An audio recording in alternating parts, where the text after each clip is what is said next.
Well, we hear a lot these days about automated provisioning and NaaS and things like that. How long does it really take to get a quote for DIA service?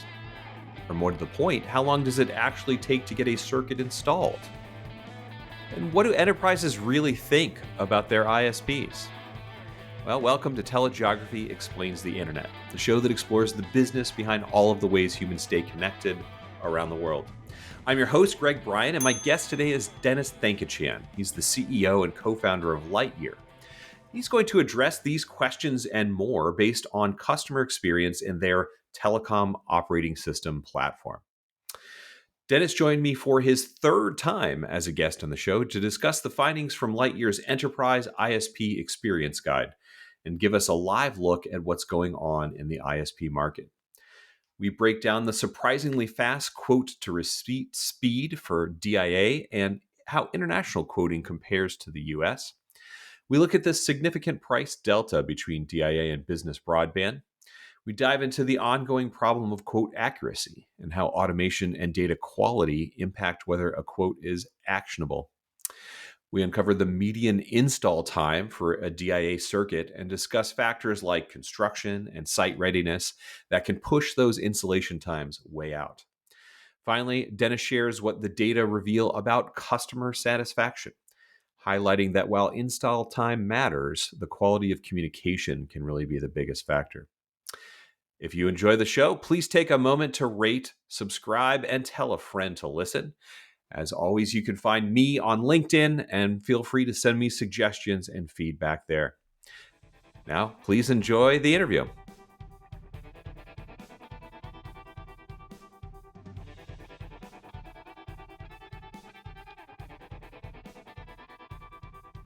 Welcome back to the show, Dennis.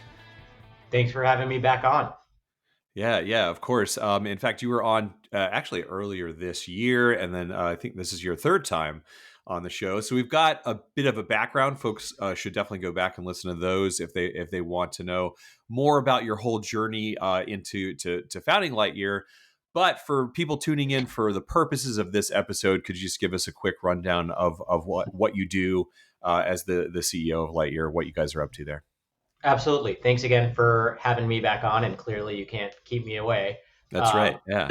But yeah, I love to hop on this show because, like telegeography, we share a commitment to basically shining a light in the darkness that is the business telecom ecosystem, just from a different angle than I like that. telegeography.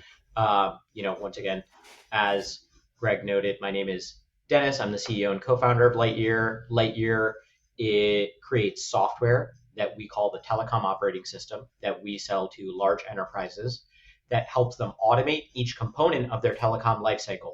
So that means things like quoting, contracting, managing your installs, tracking your network inventory, paying bills, auditing invoices, changing services, et cetera, and the like are all automated for your internet connectivity, your WAN connectivity, colo space, voice services, et cetera, in a vendor neutral format. And we work with thousands of vendors spanning the globe, and we currently work with over 400 enterprises. And why chatting with telegeography is of interest is because we collect data like them, just from a slightly different angle, because in the context of all the work we do for enterprises, we see live what's going on in the market across a variety of vectors, and that's part of what we're excited to chat about here today. Yeah, exactly. So specifically, our topic is the state of the ISP market, as you call it. I saw you present these data at ONUG in New York City a few weeks ago from this recording, and I think I said to you then, like, oh, of all the things at that conference, like this is the one that I was like the most like, oh, I am well familiar with this area. I'm totally tracking with you. So I think that made me think, hey, we should absolutely talk about this. It's very related to my day to day, specifically at telegeography, even among my colleagues. So before we dive into the report, you're going to be talking about the state of the ISP market. I want to first say, like, what, of course, I always have to ask about geography. Like, what specific geographies are we talking about this data analysis coming from? So we do global. However, our data is biased in the sense that the majority of our data exists for North America, primarily Hmm. US and Canada in particular. But we have now sourced connectivity in over 50 countries. And I will say that there is more in common than not in common, Hmm. US versus international. I'll try my best to also call out the nuances. Our international data is statistically significant, particularly in a few sort of larger Right. markets like India, as an example. Hmm. Yeah, yeah, absolutely. And certainly, yeah, there are trends about ISPs that are the same everywhere. There are some that are very different. I think that's always interesting to sort of see how that plays out in the data. And then also, like, what scale of enterprise are your customers that are feeding these data? So the vast majority of our customer base is mid-market and large Hmm. enterprise. Hmm. And mid-market will span, call it like 25 to 100 business facilities, maybe Hmm. call it sub $1 billion in revenue. But in terms of large enterprise, we work with companies in the Fortune 100 and even a few in the Fortune 10. Hmm. And so we see the entire gamut of the market. Some example customers that I can name that we work with include uh, Palo Alto Networks, Motorola Solutions, Five Guys, Starwood, Okta, and a large slew of customers that you probably wouldn't have heard of that are Hmm. sizable, as Hmm. well as a Yeah. good number of customers that I can't name that are in that size range or a bit larger. Yeah, yeah, very interesting. It's funny, as a just a little aside, I do a market size model for telegeography, and I had an intern once just like pour over like economic papers and government things. There's like very little objective definitions of the segments of the enterprise market. Like, when are you mid market, when are you enterprise? Like the most objective, of course, are putting it onto indices and things like that. But if you're basing it on things that like I care about, like number of employees, number of sites. You would think economists would have that more worked out than they do. I find that very frustrating. All right, and then just one more question to set things up before we get into the substance of your findings from the report. But um, are we looking at customers that are like going into your platform to like source a WAN per se, or this is like when they're like, hey, I need to get connectivity at these offices in this region or something like that? Like, take us a little bit through like how they are actually engaging with the platform. So there's everything in between what you Hmm. noted. Our objective is to be the sort of like single telecom pane of glass for an enterprise. And for our best and most productive customers, they use us to over time source their entire WAN. Could be all at once, could be piece by piece by piece by piece. But we've had a good number of customers get there. Unless they're doing an entire network transformation, however, as you're well aware, sourcing an entire WAN at once or changing your entire WAN is, man, that is a pain and tough project. Yeah, So unless they're absolutely. undergoing a Uh, particular network transformation, we typically piece our way there, whether it be mhm, through segments, through individual needs, or ongoing network changeout. So we see everything in between. mhm. But Yeah, when we're yeah. successful, they over time use us to source their entire network. Yeah, yeah, absolutely. Exactly as you say, so many women managers like ultimately sourcing is a long term, never ending job anyway, with M&A and offices opening and closing and all kinds of things like that, right? So that's like taking some of the complexity out of that is no doubt what they're after, right? So yeah. Excellent. All right, so Dennis, let's get into the meat of the report. This is what I saw you present on at the ONA conference. But we'll start out with quote speed. So, like, someone goes to your platform, I assume they say, "Hey, this is what I need," and then tick tick tick. When do I find out how much it's going to cost me? What did you find there? Sure. So, once again, via the Lightyear platform, we process thousands and thousands of telecom service quotes monthly, and we have charts in our enterprise ISP um, experience guide report that showcase what I'm talking about here. But basically, to set a baseline, most US dedicated internet circuit quotes are received within 1 day from basically RFP submission to carrier. Meaning, so Hmm. like you submit an RFP to a carrier, 1 day you have some sort of an initial service quote back to you. That's the median data we see, Right. and the on the 90th percentile we see about 5 days.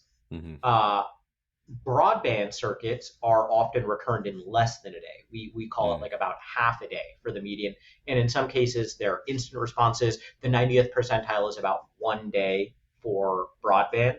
And when you talk about the median and the 90th percentile, there are a variety of variables that can impact quote pricing time, or I guess Right. time to quote receipt is the Right. variable we're looking at here in days.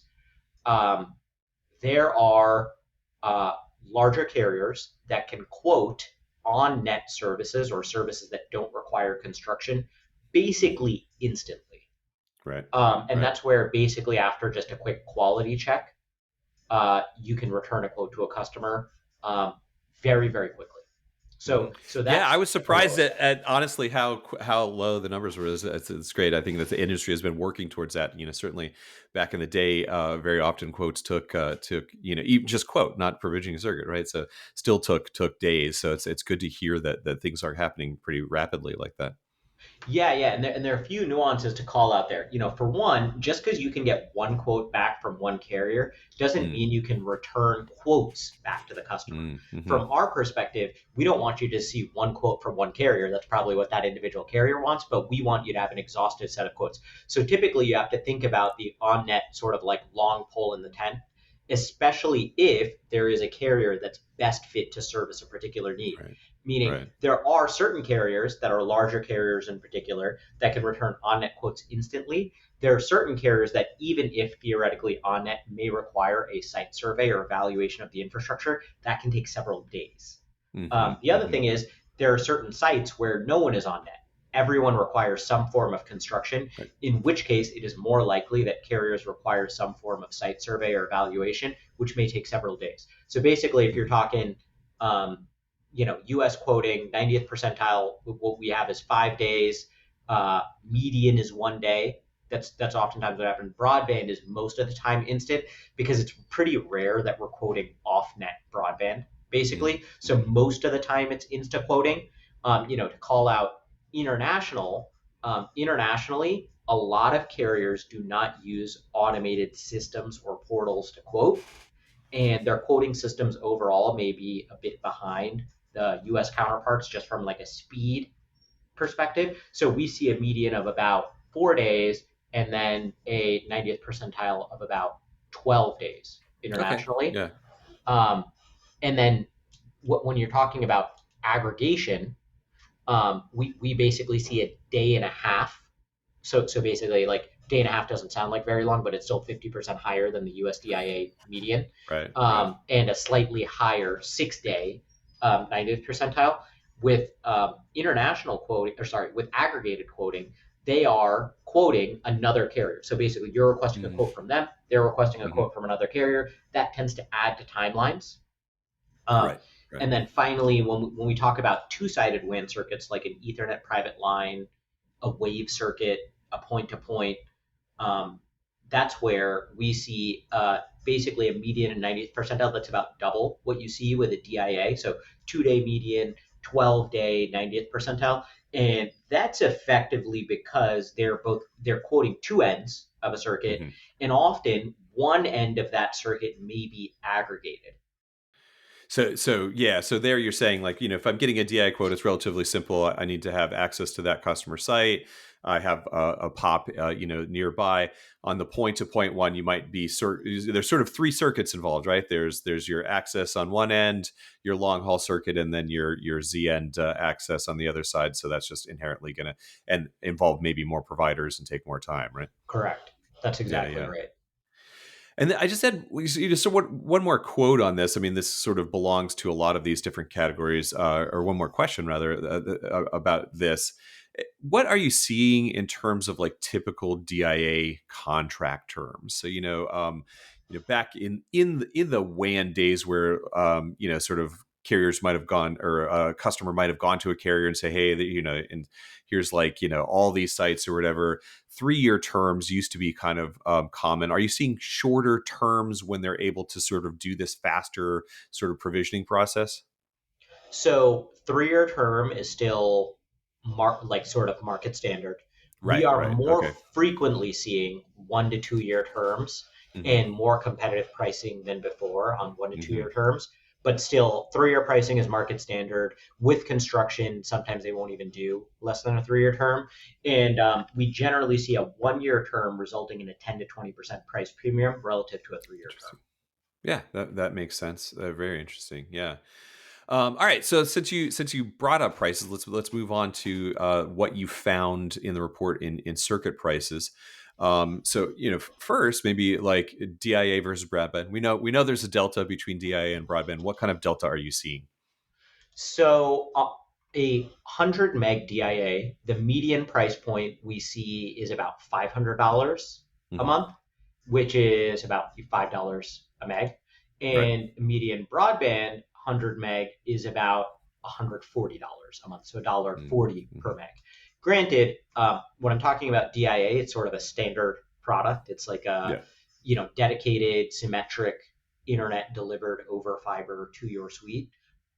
Whereas with broadband, what I'm talking about is non-standard. That may be symmetric Right. best effort service over fiber. It may be a 100 meg coax circuit with asymmetric upload and download. So it is a very non-standard product, but about $140 is generally what we see Mhm. there. And And contention possibly as well, which is another key difference with DIA, right? So your service might be contended based on the time of day and things like that. So yeah. yeah, yeah, yeah, and there are all sorts of things, but basically, it's like Hmm. the broadband as advertised is effectively best effort or up to, like you will get up to a bandwidth, and yeah, during peak times and things like that, you'll likely see some service attenuation, whereas with DIA you won't. But yeah, it is like a I guess a 70% price drop going from Hmm. DIA to broadband. No, yeah, yeah, that is fascinating, certainly, and all of us know at home, if you have a broadband subscription, right, and if you do a speed test or whatever, it's very rarely what you've contracted for. Whereas in DIA, you are definitely getting exactly what you've contracted for most of the time, Yep. right? So yeah, yeah, absolutely. All right, and then unless you have something else on pricing, I think that's pretty straightforward. Quote accuracy, I was really interested in that this is where all of the work that the industry has been doing over the last several years on getting their inventory systematized, they can maybe share APIs with other providers and all of that, right? All of that still relies on something very human, which is that have we put the right data in the system? Do we know exactly where our circuits are? If we're saying you're near net or on net or whatever, how accurate is that? What are you finding in terms of when they come back to the customer with a quote, how accurate that quote is? Yeah, so this is an ages old problem that still persists. And the interesting thing is the more that carriers have done to systematize their quoting uh, Hmm. and automate their quoting, quotes are faster, but speed and accuracy are not necessarily correlated. They're not That, that, inversely that, that, correlated. that that makes sense, right? So it's the old saying, you can have fast, good, or cheap, but pick two out of the three, right? Yeah, So yeah, yeah, yeah. And yeah, so I'm not going to go so far as to say that they're inversely correlated, meaning the faster right, the quote, right. the more likely and accurate, but they're definitely not correlated. And Hmm. it is that there are components of automated systems that are, return false positives or false negatives. That's the most painful inaccurate. Basically, you get a quote where the carrier actually can't service, and then you end Right. up signing an order that is not able to be fulfilled, and then you're set back quite a bit.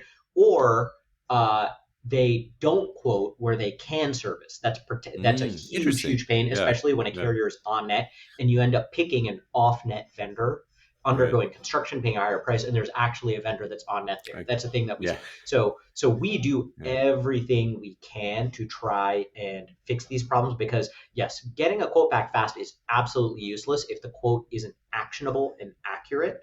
So a Right. few components of what drives quote issues. Some are hard to avoid. Some you're not able to avoid. Uh, for one, the ultimate problem is an indexing of carrier infrastructure. That's the problem. Hmm. You need to Hmm. know where the physical infrastructure lies, and carriers have varying degrees of quality records. And then second, Um, Carrier systems may not always match or be up to date with regard to their records of their own infrastructure, and there are a variety of Hmm. reasons why that can Hmm. be the case. And then finally, also carriers that are frequently acquisitive, like they buy other networks or companies, or they just build new network frequently, may not have their systems up to date for recent changes in that network, acquisitions, divestitures, built. So all of this basically denotes that you may get more likely to get false positives or false negatives based on changes in network, where an automated system may not return the result that's desirable for the carrier. And that's a thing that we see more commonly with automated systems, where a site survey is not required or a few cross checks are not required. Hmm. Um, Hmm. those are hard, but one thing that we try to do at Lightyear to do this is, for some of the bigger carriers that use automated systems, we sometimes check multiple systems to Hmm. validate that they're, for example, if one system says a carrier has infrastructure and other system says it doesn't, and the carrier returns a no bid, we'll try to double check and see if they actually do have infrastructure there, do things like Right. that. But this is the hardest one because it's ultimately up to what the carrier knows.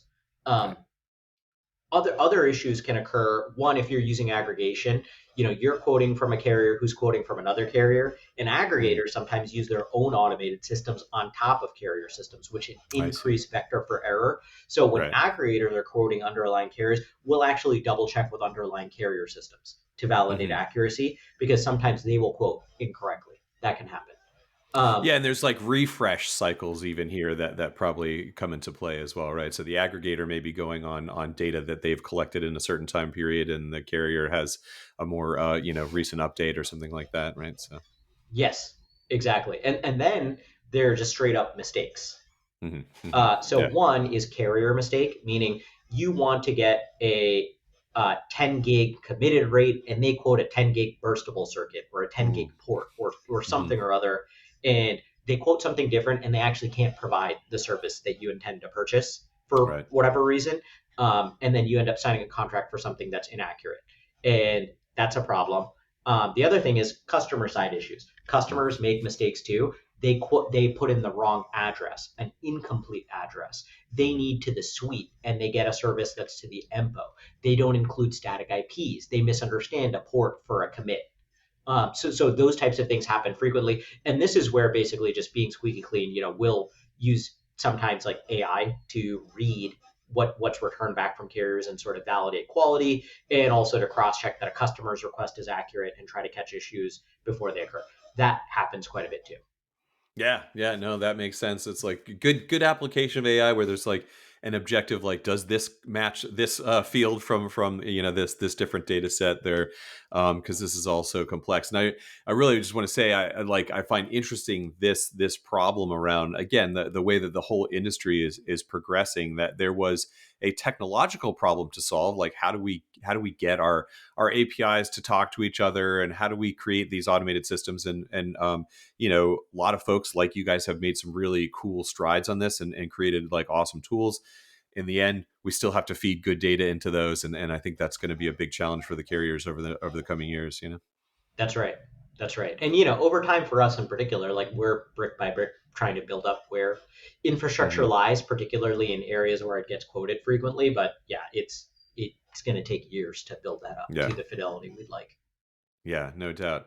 All right, you also talked about the installation experience, right? So take us through that. Sort of what your findings were. I'm particularly interested in this like sort of idea of like on net, near net, and off net because first of all, how a carrier might define that I think would often be different, right? And secondly, as a customer, sort of working through that and what the implications are like so crucial, right? So. Yeah, absolutely. So first, let's just set the stage on the numbers, and then talk about the Mm-hmm. determinants of the numbers. Yeah. So um, installs are frequently cited as the worst part of a WAN manager's experience, Yeah, absolutely. because Yeah. they, typically you have a project to go live, and you have all eyes on you for the circuit to get delivered, and components of the circuit delivery are just not in your control, and they Right. frequently go wrong. Um, and particularly like for dedicated circuits, for dedicated internet circuits, our data says that the median time to install is about 85 days, so a little less than 3 months. The Hmm. 10th percentile is about 21 days, so you can get a circuit installed in less than a month. And the 90th percentile is 227 days. That's, So you got to feel bad for the. I mean, you're talking about probably in that case like digging trenches or hanging that's right. wires and stuff like that, of course. But it's still painful to hear, right? Yeah. That's exactly right. And then, on broadband, the median is less than 30 days, so you less Hmm. than a month. And the 10th percentile is about 7 days, so kind of like getting home broadband installed. And Right. then the 90th percentile is 107 days. And so, I'll get into why these data points are. So for one, um, DIA has many more steps than broadband because Hmm. you are installing a dedicated service where even if it is an install that requires no construction, there are still steps around provisioning and the installation that do require effort from the carrier, Hmm. whereas broadband can be a bit closer to flipping a switch from an Right. overall install perspective. And when you look at the 10th percentile, that of that like less than 30-day DIA experience, most likely that is going to be in the easiest on net scenarios where there's Hmm. basically already connectivity to the suite with adequate bandwidth provision, or a data center where that is basically going to be the case. You'll have connectivity at the data Yeah. center, um, and you'll already have adequate bandwidth provision. The median circuit install takes some amount of construction, and maybe some provisioning work. The 90th percentile is sort of what you talked about. This is what you call a true off net experience. Hmm. Um, this is where you need to actually basically dig trenches, perhaps run aerial fiber, perhaps maybe you have to go through permitting, maybe you have to do something gnarly like splicing and such to get Hmm. fiber to the site. And components of that may not even be in the carrier's control. Like if you're getting permits approved by Right. the city or state, for example. The other thing that can really hold up installs is a lack of site readiness. So this is not Mm-hmm. within the provider's control, but a lot of Right. the The time when there's customer often. Yeah. yeah, exactly. So Yeah. for them to finish out an installation, you have to have basically a safe telecom area with power provision. So for the equipment to be able to work, and if you don't have power to the site and it's a new build, that can hold up an install sometimes for months, Hmm. which we see at times frequently. On the broadband end, it is much closer to a home install experience, and it is rare that off-net broadband is installed. Like that 107 days, Right. that factors in the rare occasions where a provider is willing to undergo some form of construction to deliver broadband. That may occur when a provider is maybe getting access to a building where they can sell a bunch of other units Hmm. because the Hmm. broadband economics on their own just don't support construction. Yeah, yeah, great point, right? So providers willing to extend DIA service to you because there's a better price point for them, right? And broadband just like is at price points where you really have to you're looking for providers based on who has already popped your building, more or less, right? So yeah. That's right. And also, the other factor is DIA, you're most likely getting a 3-year term where you can Mm, amortize the cost, right. whereas broadband, you may be getting month to month or a 1-year term. Hmm. And obviously, as you said before, there's a price impact here on whether something's sort of on near or off net. Where do you see specifically in the pricing? So is it your experience that if you have greenfield development, you're going to see that in like maybe a big NRC, or do you see them sometimes amortize it over the 3-year term of say a DIA port in the MRC? Or do you? Yeah, So I assume you have some insight in yeah, the so platform to we that. Yeah. see both. Most Hmm. often, we see it amortized in the MRC or monthly recurring cost. Hmm. Basically, they'll take, especially if you're getting a 3-year term, and especially if you're willing to go longer than 3 years, which we occasionally see Right. making construction deals get done. Um, they will take the excess cost they're paying for construction and then basically amortize it over the 36 months into your cost. So, Hmm. going back to the average data set, our median price point for 100 meg is $503 on a 36-month term, and our 90th percentile is $663. Gotcha. So you can Right. see a real impact there. Also, when you go to a 10 gig, it's $2,500 median. It's a 3664 90th percentile. So you can really see Hmm. that the biggest variable that's impacting that 90th percentile is going to be construction cost amortization. Hmm. However, we do have certain customers that are on occasion more able to stomach a one-time capex, and some Hmm. providers are Hmm. willing to just allow you to pay a one-time like ten Right. thousand Put that dollar, five in a thousand dollar big fee. big NRC, and then just have like, yeah, absolutely, that makes sense. And Yep. of course, there's obviously still geographic impact here too, right? So greenfield development in like, suburban New York metro, or even outside like Tulsa, Oklahoma or something is very different than if I have like greenfield development to a factory that's 10 miles down the road, right? There's always like essentially a cost per mile for all of this stuff, right? So Yeah, yeah. yeah, exactly. And that's where, where sometimes people get this wrong is people will benchmark geographies like they're different, Hmm. rather than underlie. The thing is, it's not that specific location that impacts the price, like Hmm. New York versus Tulsa. It's going to be the variable number one. The most impactful variable is there infrastructure available and construction required. Like within Tulsa, Oklahoma, there's going to be dramatically different price points depending on where you're getting fiber. And then two, it's going to be if there is construction or site specific work required, what about this area impacts that price or Hmm. pace? Like Hmm. some places you do need to get particular permits to do specific things that may impact the price of the service. Yeah. In some places, labor is more or less expensive than others that may impact the price. Yeah, no, exactly. That's really interesting. That it becomes so complex because there's so many different factors. I would say also certainly one that I think impacts pricing, even within the U.S. And I should say, obviously, the things you're saying largely do apply within the U.S. There are differences in different countries depending on the situations, but the sort of pop landscape impacts it too, right? In other words, there's always going to be a lot more providers that are on or near net if you're on, say, if you're in a major metro, especially on the coast or something. Whereas if there's a less competitive environment, I think you would still often see higher prices just because they can, right? You know what I mean? That So is right. That is right. yeah, yeah.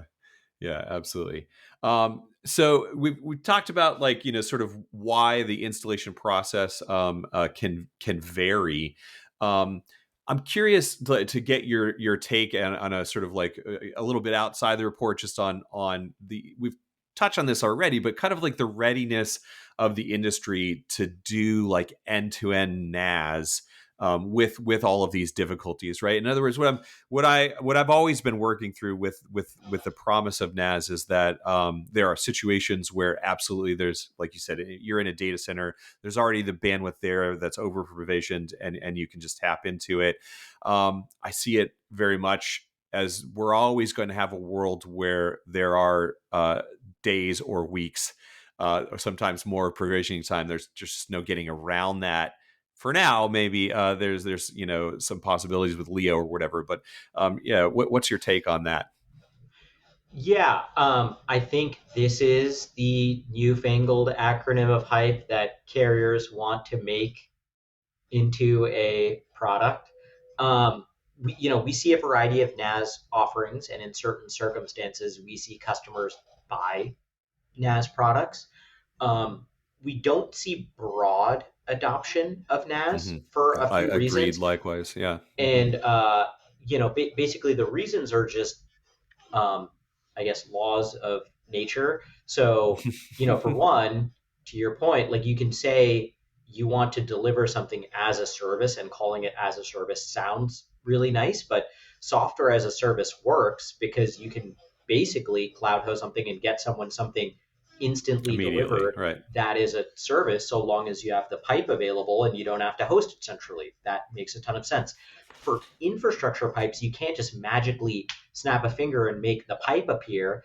And there are very limited benefits to centralization that Right. occur with infrastructure build because you still have to get a local pipe there, unless it is something like LEO or something like that, Mm. which by the way is not terming itself as network as a service, but Right. Right. that's a whole thing. That's a whole another thing. Well, even in the satellite or 5G scenario, you still have a truck roll or a shipping logistics kind of thing to get a box and plug that box in, even if it's plug and play, right? There's still some process that has to be undergone. It's still infrastructure, right? Yeah, So yeah, and on the other end, like theoretically everyone would use that if it all worked well. And like Starlink is like very exciting in terms of what it can do, but they're just laws of right. physics in terms of the Yeah, quality of yeah. service There's that it only can so much deliver. spectrum for one thing. Yeah, yeah. Yeah, and Mhm.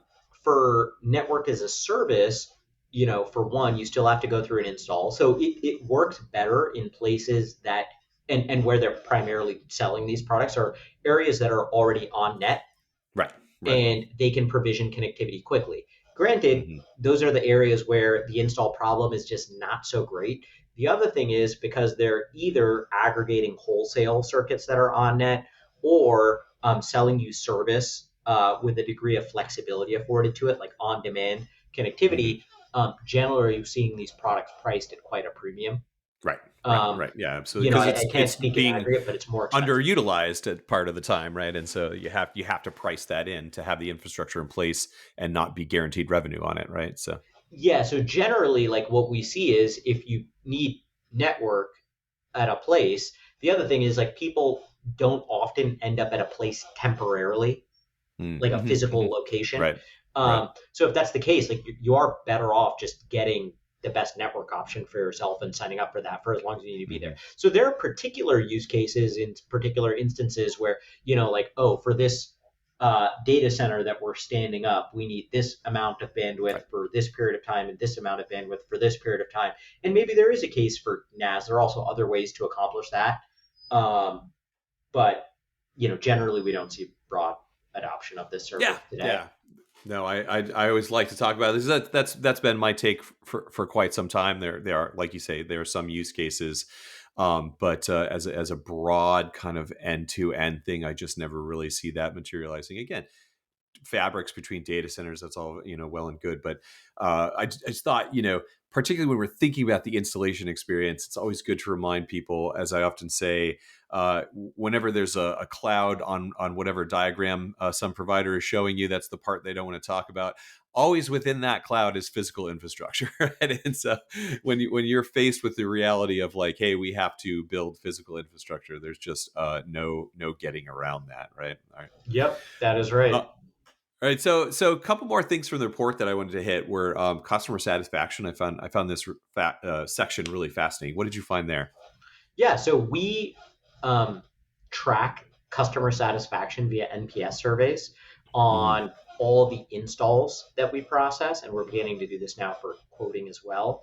And our objective is to basically reverse engineer the best experience and Hmm. reverse engineer avoidance of the bad experiences.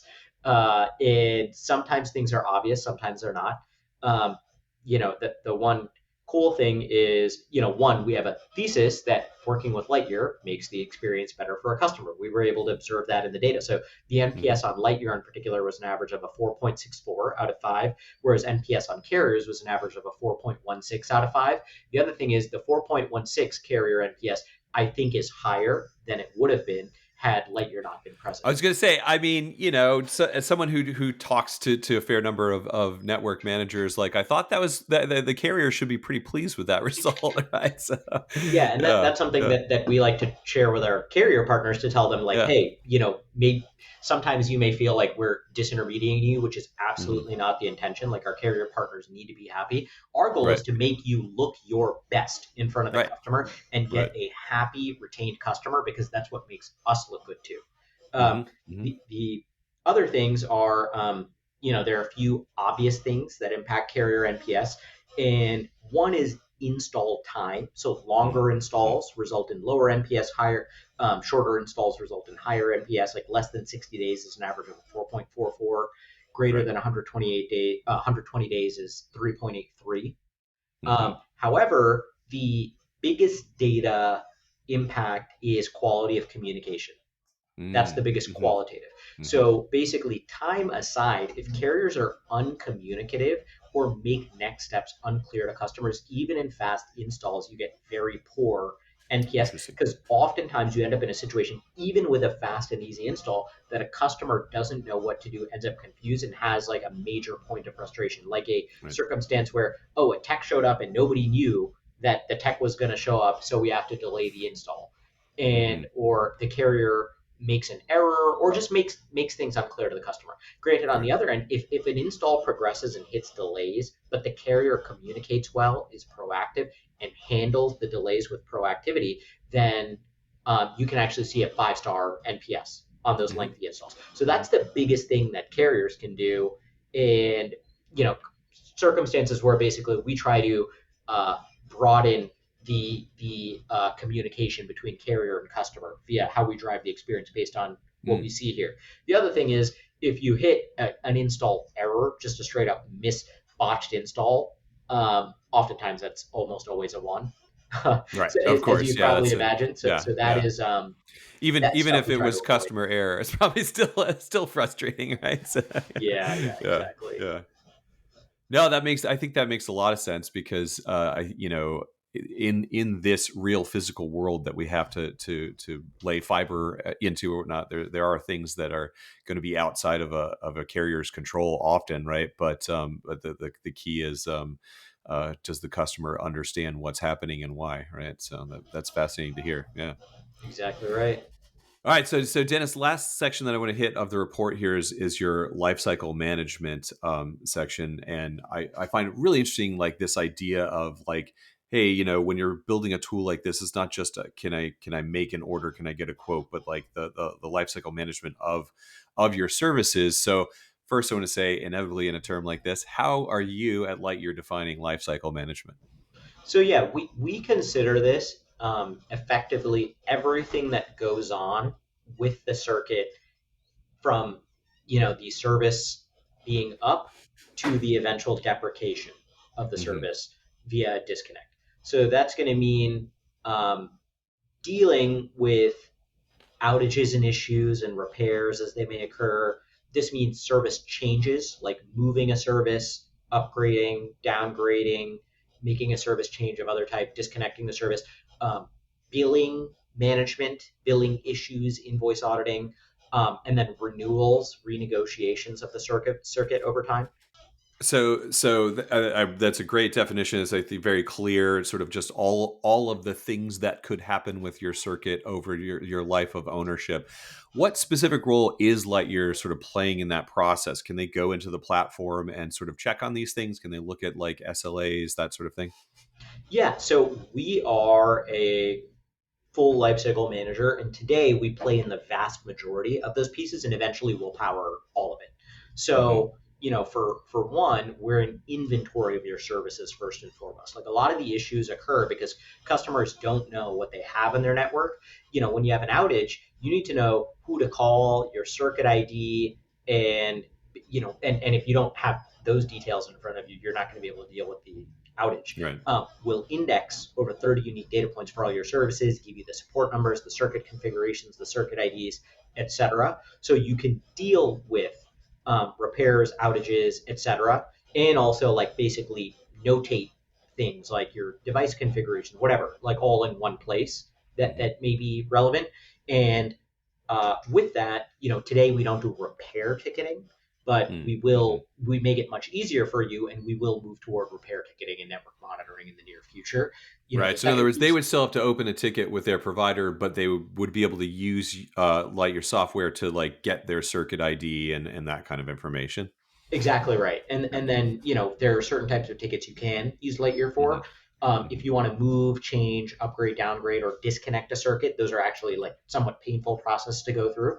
Those are Hmm. things that we help with and sort of have process. So you can disconnect a circuit with a click rather than a phone call, and we'll warn you about things like ETFs or contract terms if they hinder that for you. With renewals, we will handle renewal processing for you if you'd like to renegotiate, you'd like to reshop a service, and we'll make Hmm. sure you never miss a renewal deadline Hmm. via that inventory system. And bill payment, we'll do invoice digitization, invoice auditing, and we can also do bill payment and billing disputes for you as Got it. well. And what about like SLA credits, things like that? So SLAs, we'll track all of your SLAs per service. And in circumstances where we process your billing and an SLA credit is expected, we can see through it that we get those for you. Gotcha. hmm Yeah. So that when I was reading about that and thinking through this, I was kind of thinking, oh, sort of the original idea here is like, hey, we want to have this like ability to get a sort of an automated quote and provisioning sort of system. But it also sounds to me like you're ultimately going to be a TEM as well as that. Is that how you sort of see the long term vision? Yeah, so we are like, the goal is to fix business telecom and deliver enterprises the outcomes that you would desire from telecom hmm via a system. Right. That's it. So in the context of that, one, I have no arrogance about like what that needs to be, but I do know that the outcomes we need to deliver, it is fair to say that, yeah, like we can handle the circuit acquisition piece. That's where we're really differentiated, and TEMs already Right. exist. The hmm the We do need to be a TEM because solving the circuit acquisition piece without the expense management piece is not a holistic solution. Right. And one, there's no great circuit acquisition solution in market outside Lightyear. hmm And two, the TEMs are very expensive today. They're very clunky. They're not very good at what they do. And they only do the expense management piece. They don't solve Right. circuit acquisition in particular. So I think having those hand in hand is of particular importance. Yeah, I mean I mean it makes sense from a sort of data standpoint, right? It's like you're building the same data set that you would need to have these different functions. So that yeah, I think that's a really interesting vision.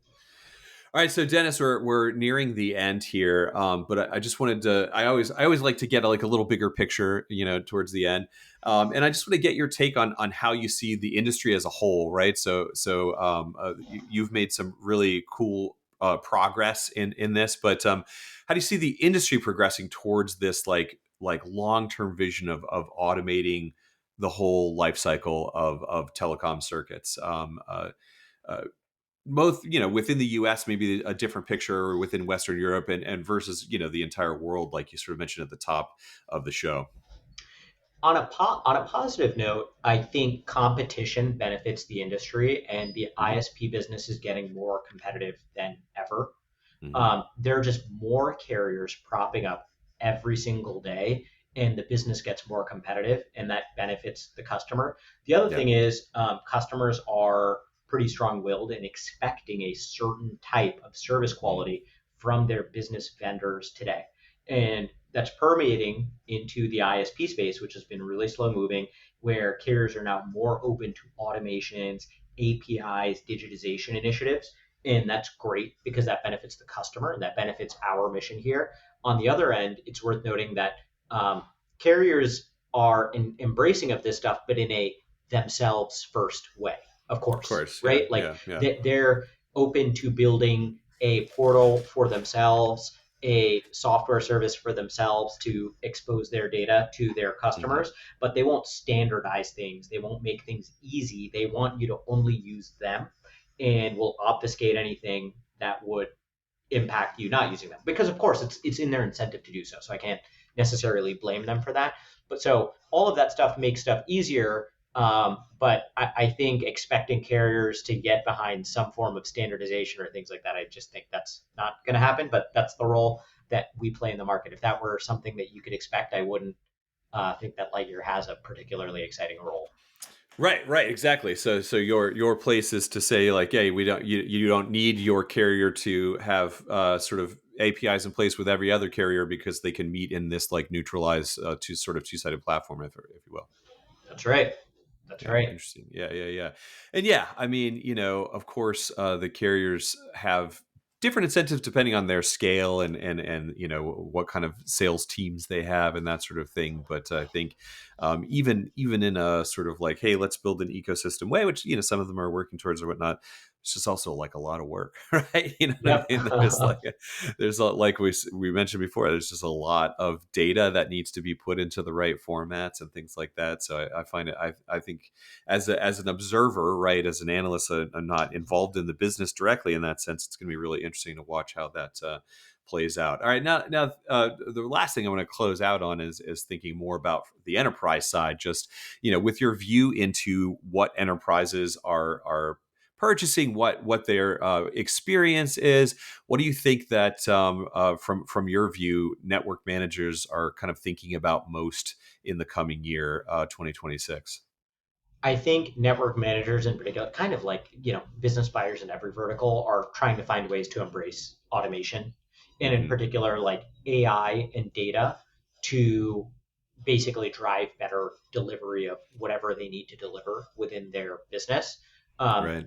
I think every single business buyer across every sort of sub segment or sub department of an enterprise is thinking about this today, and that's where we're hell bent on delivering the best possible automation and data oriented experience for those customers to drive magical outcomes. Basically, everything that they buy needs to feel like they're buying into the future, at least from what I'm seeing. And the cool end of that is that enterprises are far more willing to embrace software centric change than times past, I think. Hmm. Hmm. That's interesting. Yeah, for sure. Well, that's actually a really interesting way of thinking about it. There's the sort of automate or die is like permeating the entire economy, right? So Yeah. it's just, but that also, that network managers, right, are like usually clued into the more general IT world or whatever, and this is like an IT based change where they can see the power, and they're getting demand from their CTOs, I'm sure, about this. So there's the hope that that they can start thinking about how to integrate these tools into network management themselves. There's Yep. supposed always the other end of like, what is that? How does that impact the network team? I think from where I sit, I haven't seen too much impact yet, but there's definitely the possibility, even in the coming year, that we start seeing AI adoption across the enterprise really starting to impact how the network managers have to do their job as well. Would you say that as well? Yeah, I would. I mean, there are a slew of products now that are getting into sort of like the AI enabled or AI powered network engineer. And I'm not going Hmm. to say which one is going to be the best one. In some Yeah, senses, we're a component of that for yeah, yeah. when management, when procurement, when inventory, when billing, and like we use sort of like AI to automate and enable each component of our workflow beginning to end. Like otherwise, it just wouldn't be possible with Hmm. pure human effort.